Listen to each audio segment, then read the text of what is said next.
we started seeing a mushrooming of bond platforms, and I think what took us by surprise was the investor interest. It wasn't confined to a few thousands. I think some of the platforms were reporting that they had enrollment which was reaching a few lakhs. And then, so SEBI does look at social media. I think it's part of the market intelligence gathering for sure. And the minutes of the board meeting are all made public by SEBI. In fact, public commentary that I spoke of also become part of the board proposal. And if we could begin with two of the key areas that you looked at in your tenure, the first being the online bond platform regulations. So what was the scenario with that when you first framed them, and how did you go about it?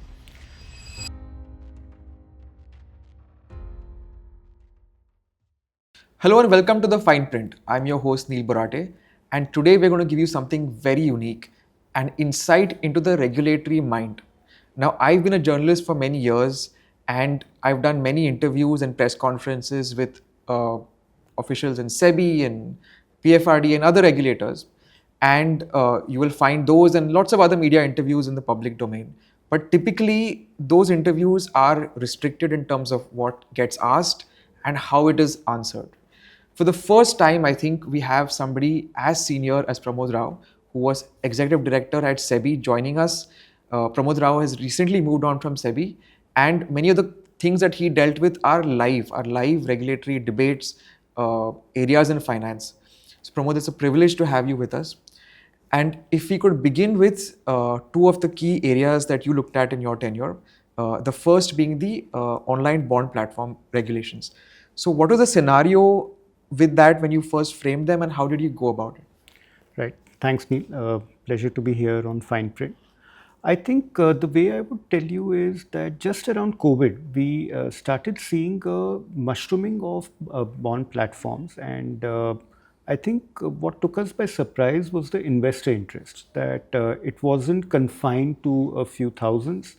I think some of the platforms were reporting that they had enrollment which was reaching a few lakhs. Given that, I think we started looking at it, and we then published a consultation paper.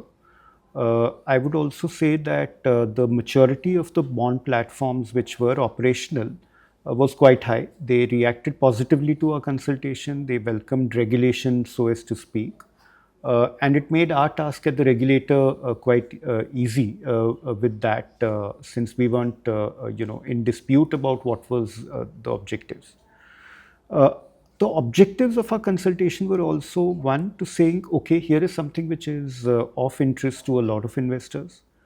Two, there were disparate practices amongst the platforms in terms of what they were projecting, how they were showing the offerings, the various instruments, the bonds. Equally, there was lack of uniformity in the investor protection or investor grievance redressal and so on.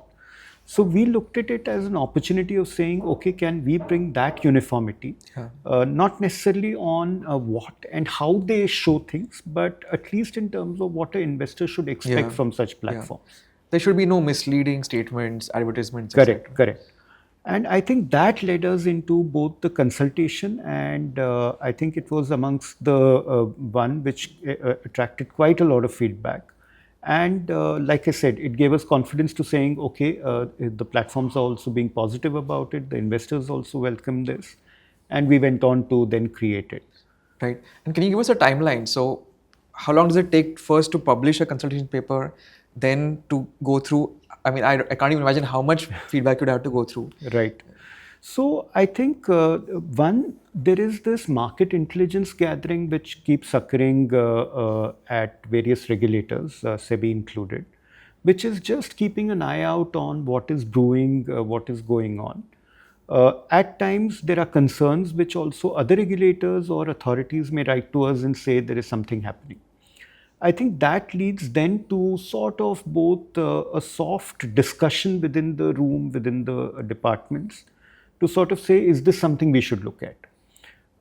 As we sort of come to the conclusion, okay, there may be a public interest involved, is when we equally look at, do we have the authority to regulate something? For me, for instance, at SEBI, it would have been that, is it fitting within the definition of securities? When something is not within that definition, then clearly it's not our remit to regulate that. I would imagine if it was RBI, they would similarly look at, is it a lending product? Is it a deposit taking product? Is it a payment product? And if it is not, then again, the regulators then shy away from looking at it. And But we if just it, come back to that. That, of course, is a major area that we'll touch on. yes, certainly. Uh, Now, with that said, we then look at both international examples of whether this is regulated, what have gone into those regulations. We look at our own situations. Do we see investor concerns? Do we see grievances which are unattended? Are there complaints? And today with social media being what it is, you can actually trawl and sort of gather some of that. And So then SEBI does look at social media. I think it's part of the market intelligence gathering for sure. And then you prepare a consultation, draft consultation, which usually at first port of call is to obviously debate it internally, but also to take it to advisory committees. Almost each department will have at least one or two advisory committees, if not more. Sorry, how many departments are there in SEBI? So there are about 8 or 9 operating departments, and what one means by that is that these are the ones which are looking at intermediaries, looking at MIIs, looking at therefore Market infrastructure institutions. yeah, Stock and financial intermediaries also. So these 8 or 9 departments become where the advisory committees sort of kick in. There are other departments too, which may have, for instance, a department of research which is called DEPA will have its own advisory committees too, but that's more inward feeding data rather than what is going to. Right. So let me just quickly lay out the structure of SEBI for people who aren't very familiar with the institution. And please correct me if I'm wrong. So you have deputy general managers, CGMs, chief general managers, executive directors, and then directly the board, the whole-time members of SEBI, and of course the chairperson. That's right. And the departments each is mapped to a particular ED, or how is it? Yeah, I think on an average, 2 departments are mapped to one ED. Again, depending on the number of EDs, that may change, but more often than not, that's the thing. And usually, one will have one operating department and one which is a core functional, for instance, research department or inquiries and adjudication would have been not frontline, but therefore mapped to some ED or the other. Right.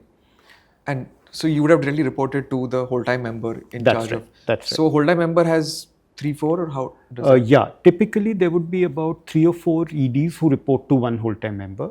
At its maximum, there are 4 whole-time members in SEBI and who report then to the chair and the full board. They are also all full-time members of the board. So in that sense, all the EDs are mapped to all the whole-time members. Right. Okay. So going back to the chronology, so as you said, first there is market intelligence gathering, then there is the committee. So you take something to the committee for its. That's right. So usually it begins with an outline or a proposal to sort of say, we think we should look at this. So whether it is changing a regulation, introduction of a new regulation. So you debate it with that advisory committee. Advisory committee actually comprises mostly of people drawn from the industry. There are investor association representatives, there are representatives of financial intermediaries, the MIIs, which includes not just the stock exchanges and depositories, but nowadays even the registrars for mutual funds. So they become, the sort of people who weigh in and tell us, yes, this is required, or no, this may not be required, or tweak these proposals in this fashion and so on. Right. And I think sometimes the committees can form working groups, right? That's right. So if we want something diligenced in a more operational detail, typically a working group could be where they need to flesh out greater details, or for giving operational effectiveness, you need a working group.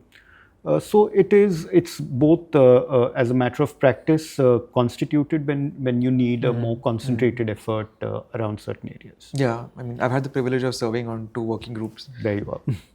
And once all of those feedback are gathered back at from the advisory committee working groups, it goes back inside the departments to rework the paper, we rework the consultation. And one thing which I should say is SEBI is amongst the most consultative regulators in India. So you will see a slew of consultations which then get issued. Usually because it is got advised on by market intermediaries, by market players and so on, you will see it is baked a little nicely. It's not to say that feedback from public is not taken into account. It very much is. In fact, I would say again, systemically, SEBI changed how it gathers the feedback. Earlier, it would just let people write in or email and so on. And we realized that it was quite a challenge sifting through all of that. In fact, one of my colleagues in a department I was part of actually came up with a web form, which now allows a far speedier processing of the inputs that come in, being able to sort and so on. So the turnaround time on attending to public comments has really dropped. Right. If we could take a pause there. So let's say you receive 100 public comments on a particular paper. Are you legally obliged to go through everyone and then accept or reject with reasons? So yes, in fact, I would say there is a regulation that got created which went into effect in February of this year, which is a regulation on making regulation. But even prior to that, the practice has been that you sift through every comment. There are those that you will deem relevant and irrelevant. Irrelevant could be that indeed it's nothing to do with the proposal at hand, but where it is relevant, you will then have to say whether you accept it. If you are not accepting it, you have to document why you are not accepting it. All of these feedback with our analysis gets presented again to the advisory committee. Right. If you can take a slight pause here, I think it's really important for viewers to take note of this. Whenever SEBI consultation papers come out and they're open for public comment, it's not like your email will never get read because it's part of thousands. They have to read it, and if it's relevant, then they have to give a reason to reject if they are not accepting. Correct. And all of these then, like I said, get presented back to the advisory committee. They are again not bound by what they originally told us. They can again, because of these public feedback, change their minds. They may have processed something more. So again, this becomes a second or third iteration, if you will, of the proposal. Which once we have closed that is when the department is ready to present it internally to the management. The management become then the members and the chair, the EDs and the SEBI board. CGM. That's right. One is internally. Okay. So you sort of present it internally, make sure that if there are other departments which are impacted, if there is any other view which may be around the table, also gets gathered in. And then the final proposal is sort of circulated to the full board. So the process is elaborate. I think there are times when things can take anywhere between 3-4 months to sometimes longer, depending on both the issue, how severe is it. I think there is a lot of both application of mind, thinking about these issues, and then really going to the full board. Even at the full board, there can be a couple of outcomes. There can be times when the board says, I want you to further reconsider, further relook, because again, these proposals get circulated in advance to the members and they may have views, they may have perspectives to provide. So that can happen. They may at the meeting give us feedback which then is factored into the proposal. So the proposal can change from what is tabled. And the third is after good lengthy debate, they may say, yes, we accept this. But usually I do see a good challenge. People do want to understand why, they want to understand the feedback. So in the board proposals, and many of these are available for public to consume, the board notes and what got sort of tabled and so on, and the minutes of the board meeting are all made public by SEBI. In fact, the public commentary that I spoke of also become part of the board proposal.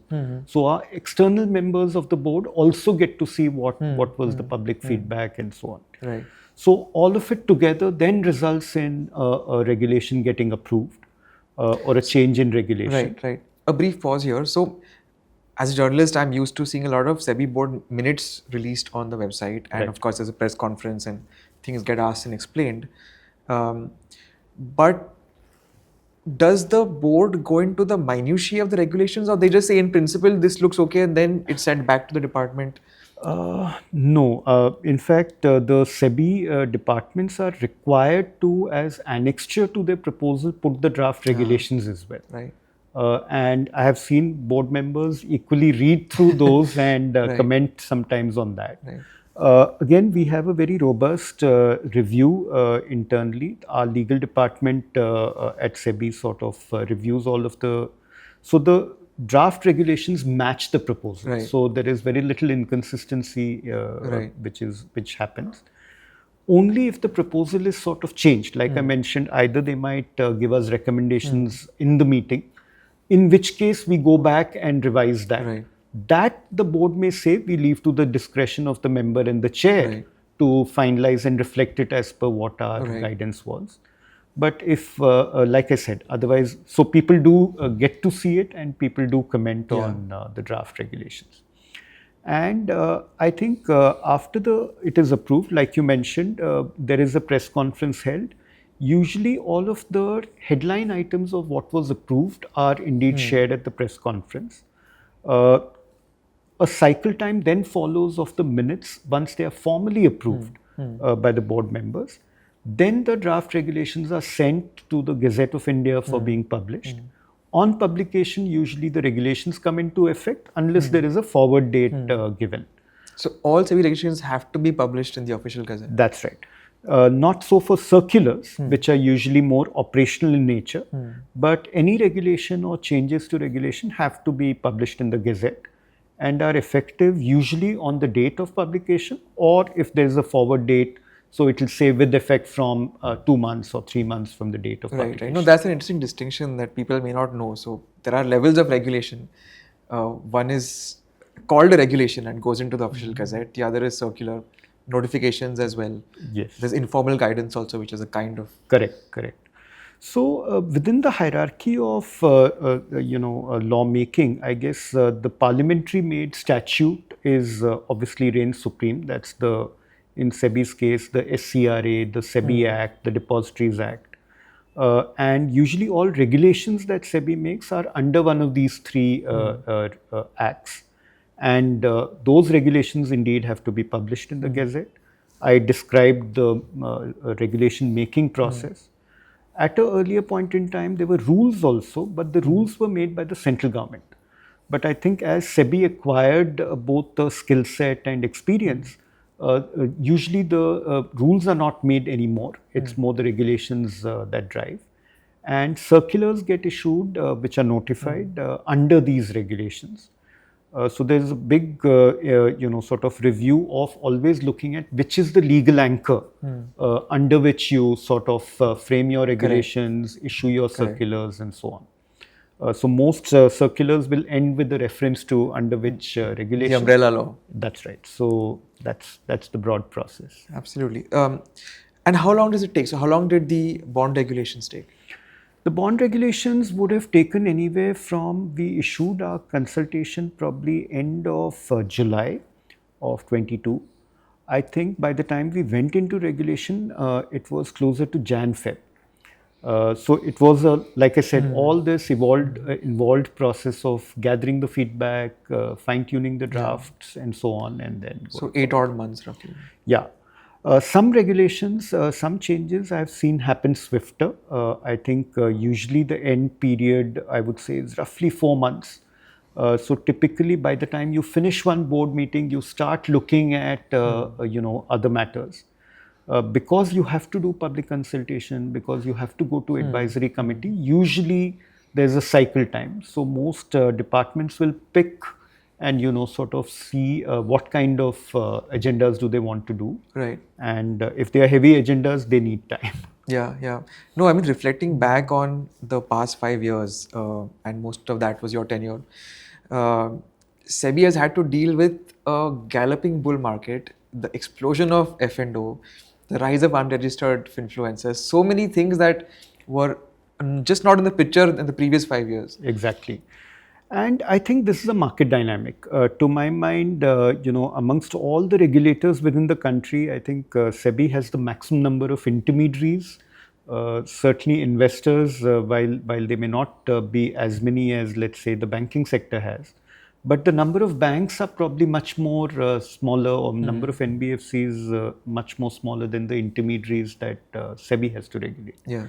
So So I keep thinking exactly that there are as many as maybe 25, 30 different types of Yeah. regulations that need to sort of be reviewed, administered, enforced. That probably everybody thinks SEBI is working around the clock, but it's all different segments of the SEBI Yeah. system, Yeah. looking at different pieces of the market. So I think that's the Yeah, and just a big quick note challenge. on the geographic operations of SEBI. So all of the rule making happens in Bombay, That's right. um, and then the regional offices they only deal with enforcement or So SEBI's had, I would say, a different sort of history, both in terms of how they were local offices at a point in time, regional offices certainly, and the head office where a lot of regulation making happens. But I think again the outreach typically is at the local office level. Uh, SEBI rolled that back, but I think again whether it's required or not may be something up for discussion. Because they led the investor awareness, they led the investor camps and so on.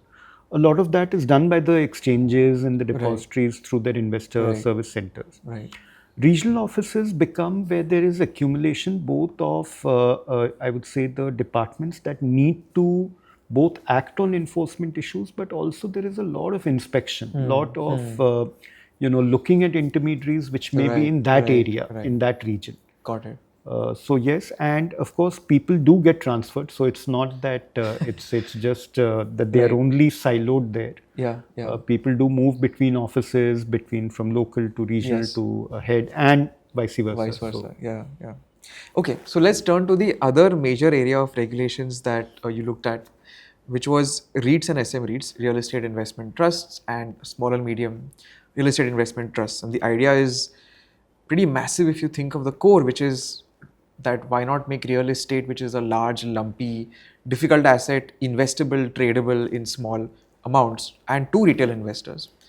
And again, you saw you saw the market moving first with a lot of unregistered platforms offering this fractional real estate platforms, and then you decided to formalize it. So can you take us through that thought process?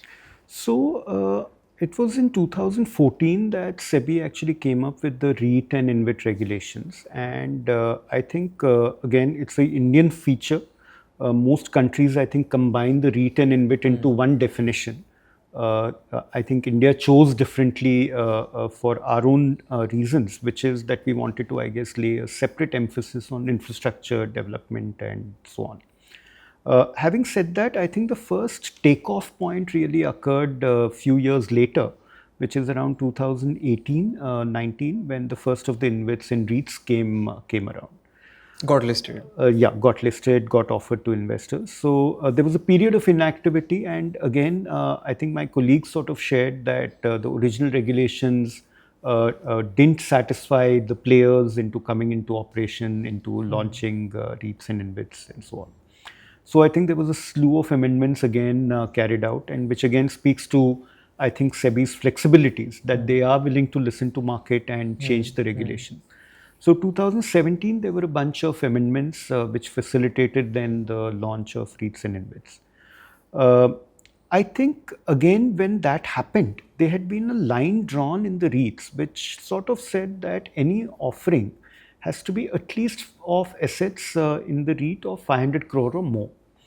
And again, maybe we can look back and say whether that was right call or not. But it meant that we ended up having just about four or five, and I think the fifth one is just Around the corner. happened 2 months back. There may be a sixth around the corner. Whereas InvITs really, which was expected to be the laggard, actually have now close to about 28 or 29 such InvITs. Because the caveat being most of them are private, not public. Correct, correct. The public would be roughly around 6 or 7 again, in whichever respect. I think that cutoff of 500 crore or more meant that the investors didn't have a choice of looking at disaggregated or very specific concentrated assets, which the fractional real estate platforms sort of started addressing. And I think they were doing a whole lot more. They were looking at under construction, they were looking at things which maybe traditionally would have straddled a infrastructure definition and so on.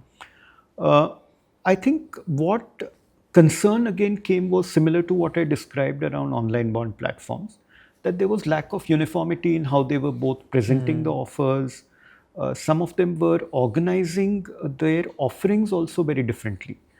Some said that it's a offer to world at large, public at large, and you will become shareholders of a private limited company. It's the There were contradiction. those, yeah, that's right, because then it's like actually a deemed public offering. Yes.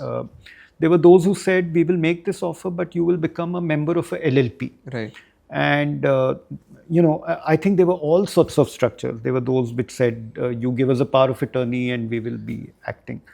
I think those practices... Put it in the very Indian context, jugaad. Yes. And I think the jugaad, what attracted the attention was that, again, investors were flocking to these platforms. Yeah. So one is, if it stays, I would say, where it is not becoming so big that investor appetite is limited or whatever. Investor appetite clearly was visible. The number of platforms which proliferated were also high. So I think it easily by some counts reached 15 or 18 or so. And therefore, again, the discussion internally was, okay, is it our definition which is making them not come and register? Yeah. Should we sort of relook at that? Yeah. And again, sorry, Pramod, I'll just take a quick moment to explain what fractional real estate is and what SM REITs are. So essentially, the idea is that you can end up owning, let's say, 1/100th of a building or 1/100th of a warehouse. And unlike REITs, where your unit represents a share in properties across India with a very large asset size, above 500 crores. In this case, you can take a specific bet on a specific property. It could be your neighboring shop. So this is the challenge that you were confronted with. Platforms offering people very specific properties and them buying into it through these structures, LLPs, power of attorney, companies. Yeah. So I think again, when we realized that this proliferation and the number of investors expressing desire or participating was quite high, is when this same internal debate happened. We went to our advisory committee. We then floated a consultation. And again, here, most of the fractional real estate platforms, I think, again, reacted positively to the consultation. They did favor being regulated. I think, again, and probably we will dwell on it a little later, but to my mind, that again gave us the confidence of saying, let's go forward and put it into shape. I think, again, between the consultation to actually coming out with the regulation, this took a little longer. If online bond platform was maybe 6 to 7 month process, this probably went on for about 8 to 10 months between our consultation to finally going to our board and getting approval. The good part is, I think as soon as we notified the regulations, there were applications, and right now there must be about 5 or so registered, and one entity which has actually launched a couple of schemes also. So by some standard, I would say yes, it sort of addressed it. But by another, I would also say that maybe the regulations did create an environment where some of the players have not opted for it or closed shop and decided not to do this activity. That again, during our consultations and thereafter, even after we notified the regulation, I think our message was very clear. Regulations are not for life. Regulations will get revisited, will get tweaked. There is a glide path. There is a period where the regulator wants to understand the product, look at investor reaction. And as the feedback comes is when we will be responsive. Better to be safe than to be sorry. Correct. And I think with that approach, we were approaching this entire thing. So for instance, I remember within 3-4 months of the main regulation which permitted SM REITs and the regime, there was feedback which we took on board, which was that the asset classes were seen as restrictive. Could we actually have even assets which were underpinning infrastructure? And we said, okay, there seems to be a logic to it. Like warehouses. Correct, like warehouses. In fact, there were people who said that we might do hospital assets, we might do school assets. And those may have been in the traditional definition of infrastructure. So we said as long as these guardrails are maintained and the leasing of those assets is the clear business which you do, yes, that can be. And so I think within 3-4 months of the main regulation getting amended, we were happy to go back and sort of get this changed. Yeah. So I'm going to take a minute to revisit some of the couple of contentious points during that debate around SM REIT regulations. One was the skin in the game rule, which was that platforms had to have 5% in the schemes that they launch. And a lot of the platforms argued that we don't have the capital to do this.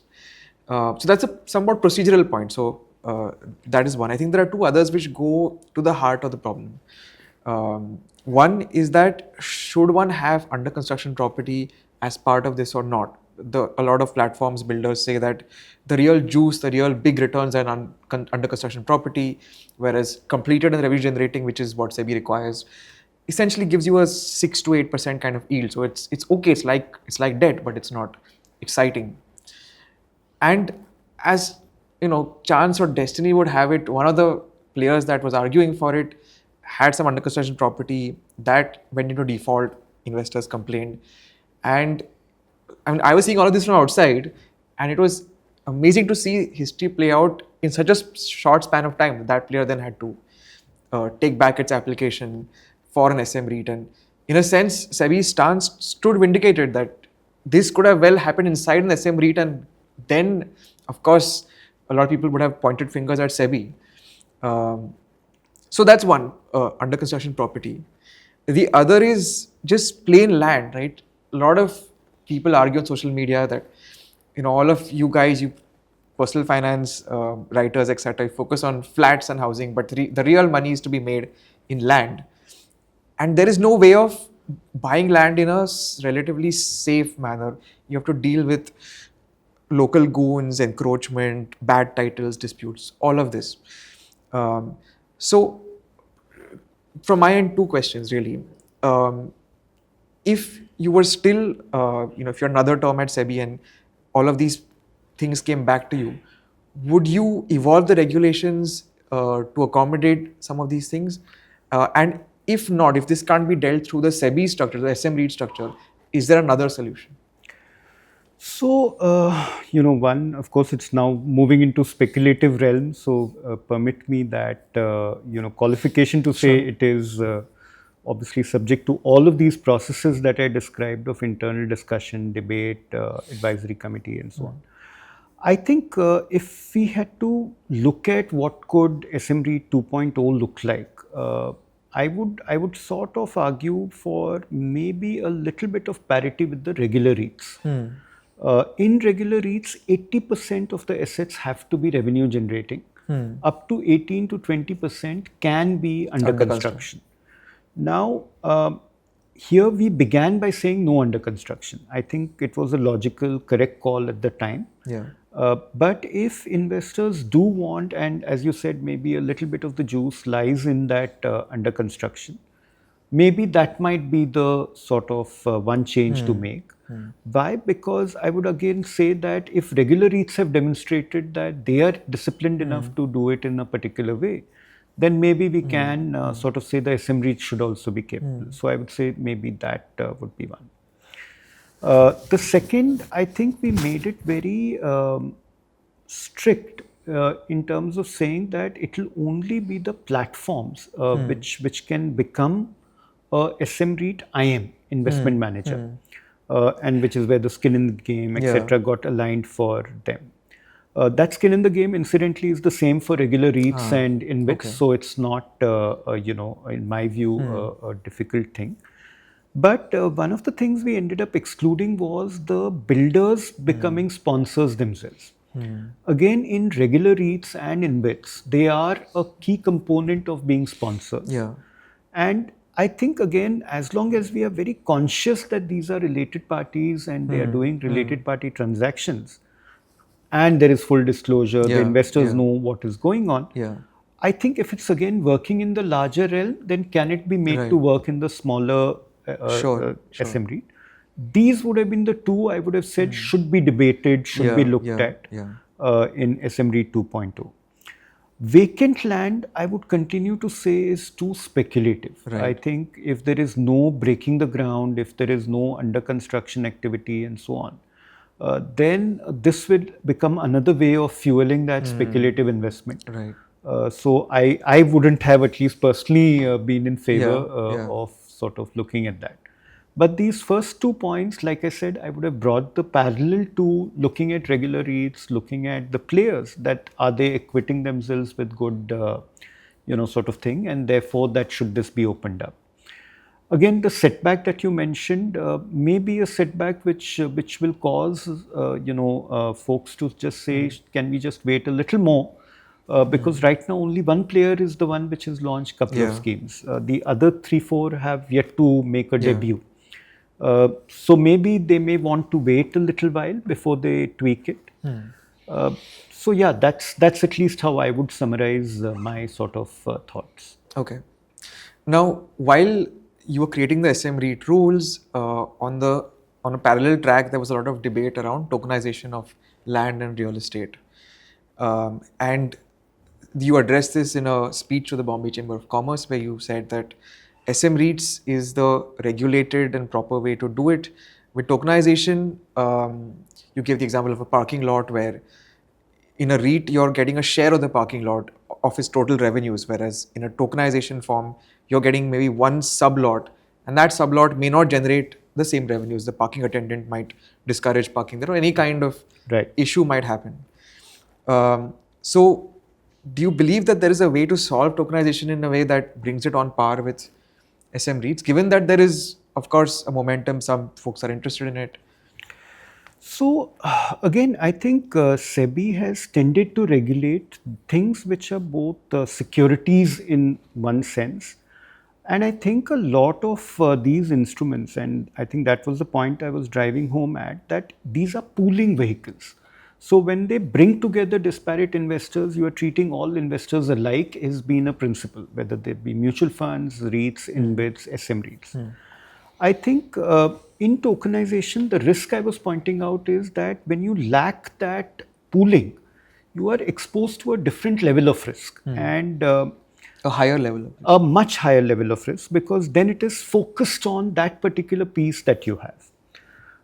Again, whether it lends itself to being a security is also a question mark.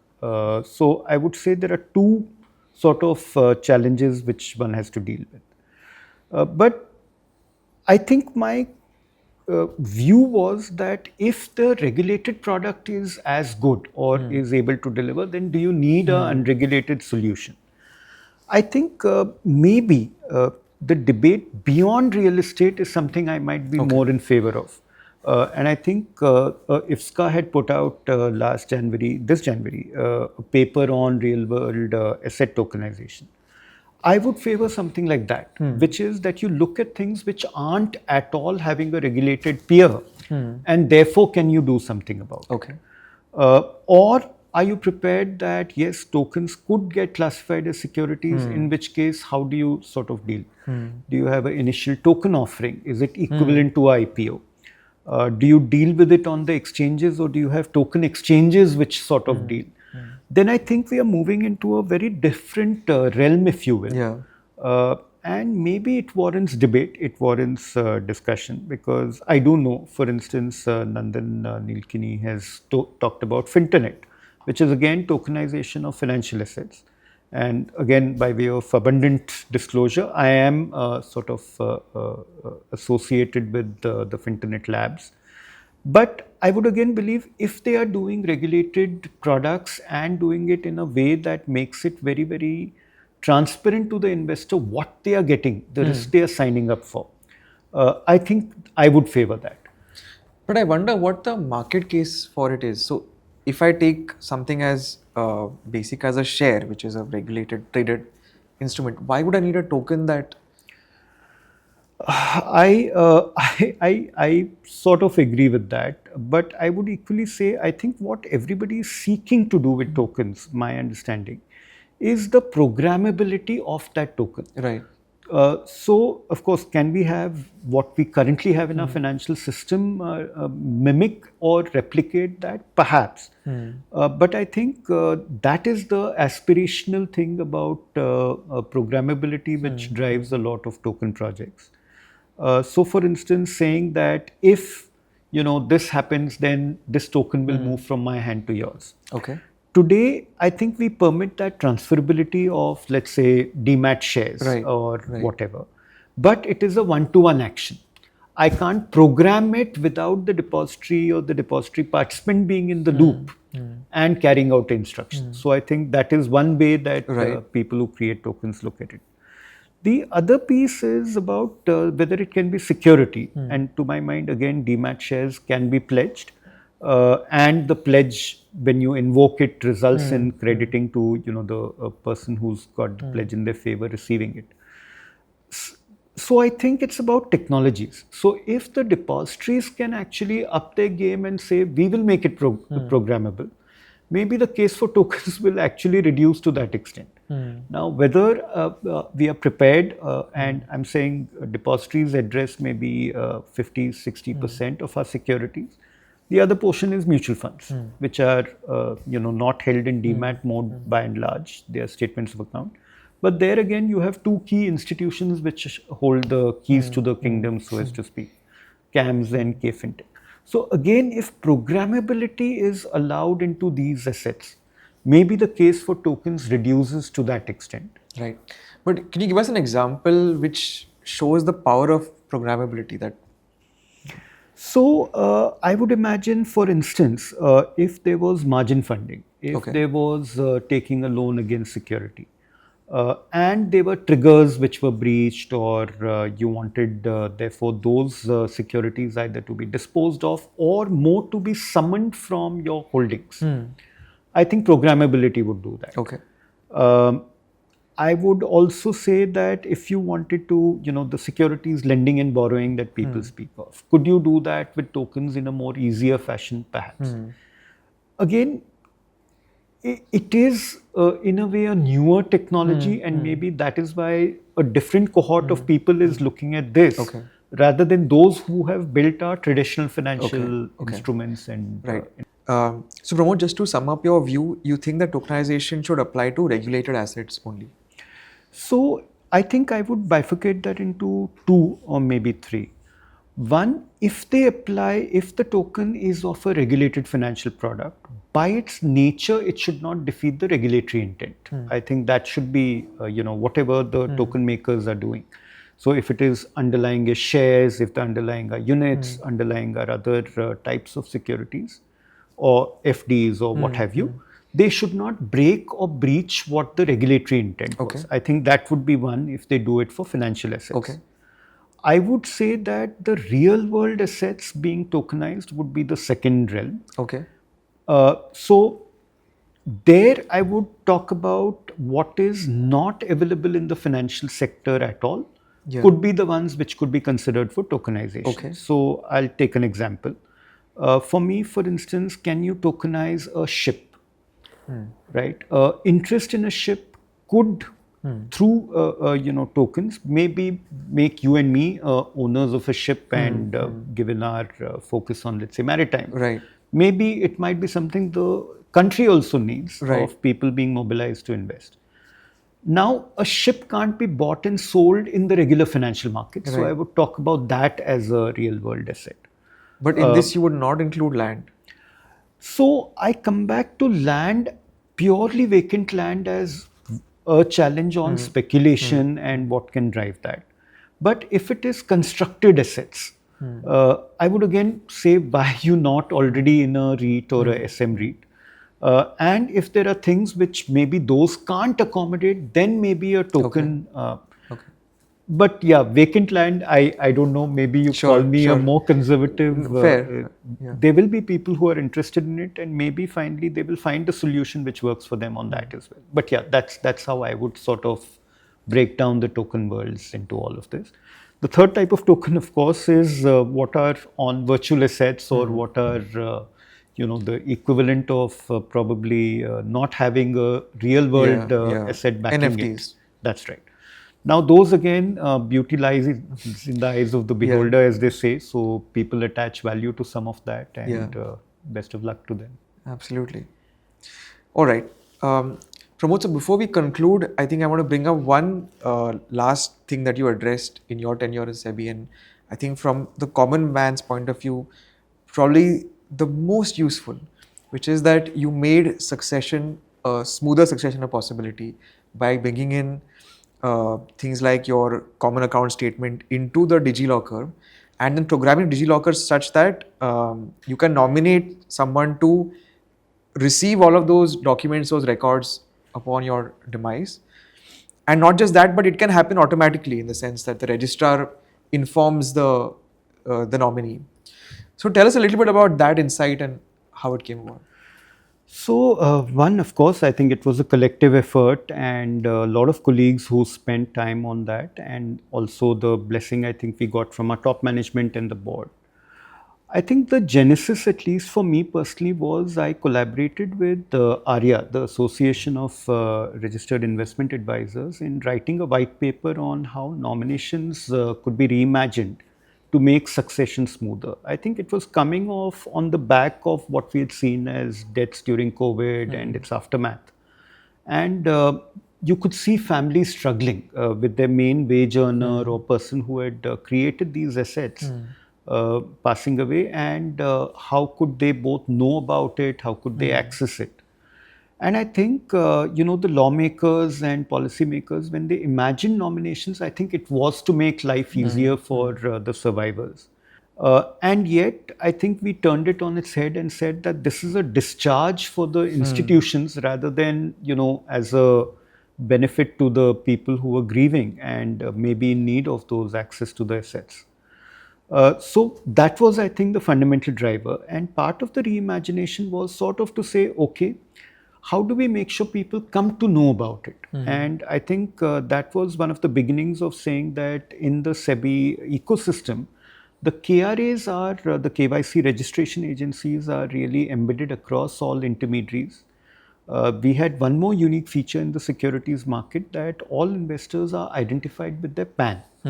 So that linkage of assets and accounts and investments through the KRA as a model and that PAN as a unique number was available, allowed us then to say, why not have where a single agency, single intermediary, be it a mutual fund, be it a registrar, be it a company RTI agent, whoever is notified about a death should immediately transmit it to the KYC registration agencies, which then in turn notify all the people who have pulled that record.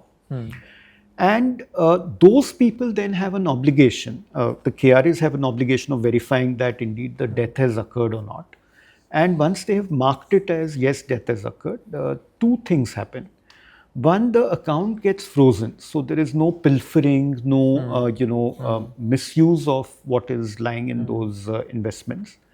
And so that's an anti-fraud measure. And the second piece which occurs is those intermediaries are in the instruction to look at who's the nominee on record and to reach out to those nominees.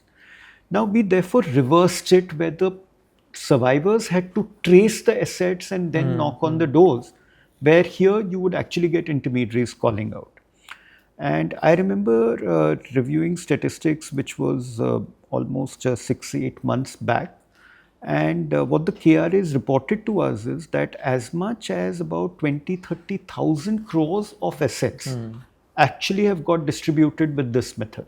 Brilliant. So, to my mind, there is already a success in this. Yes. I think two more measures, one which you mentioned, which is that we said, okay, can we actually look at the DPI which exists in the country? And part of it was the DigiLocker. Can that host both the consolidated account statements that the mutual fund registrars issue, but also what the depositories do, the DMAT statements, and have it inside the DigiLocker account of an investor? And working with the DigiLocker team, what we figured out is they have a nomination function too. And we requested them to map it to what we were going to do, that is have up to 10 nominees. And in their system, Once the investor identifies the DigiLocker of the nominee, on death being notified, and which gets transmitted to DigiLocker by the KYC registration agencies, the KRAs, they would then give access to the nominee to access just that piece of information. So again, information being made available via this DPI, and that was a joint effort with the digital. So essentially, information, so to speak, flows from one locker to another locker. Correct. And that too, not limited to one. It can be to any Multiple number. nominees. Multiple people that. Which digital nominees are not necessarily the same as the financial asset nominees, but it is about information about those assets moving. Yes. If you read, there is so much, and including our Honorable FM has gone on record multiple times about saying these unclaimed assets is a bane, really. I think all of these measures were to make sure that they don't occur for future. Correct. So we've sort of insulated addition to the unclaimed assets with these measures. And I think the final set of amendments that were proposed and approved by our board should take effect this December, which is going to allow both in depositories and the mutual funds where you can have up to 10 nominees. You can, sort of put percentages which you want allocated. And I think each of this gives flexibility to the investor to match what their succession plan actually is. If in their will they want to leave it in a particular way, they can mimic it on the system of the depository or the registrar. So I'm hoping it helps a lot of families, especially when wealth has got created. It should not be that it's out of need, out of their reach, exactly when they need it the most. Pramod, thank you so much for joining us. Thank you again, Neil, and all the very best in Fine Print and what you're doing. Thank you.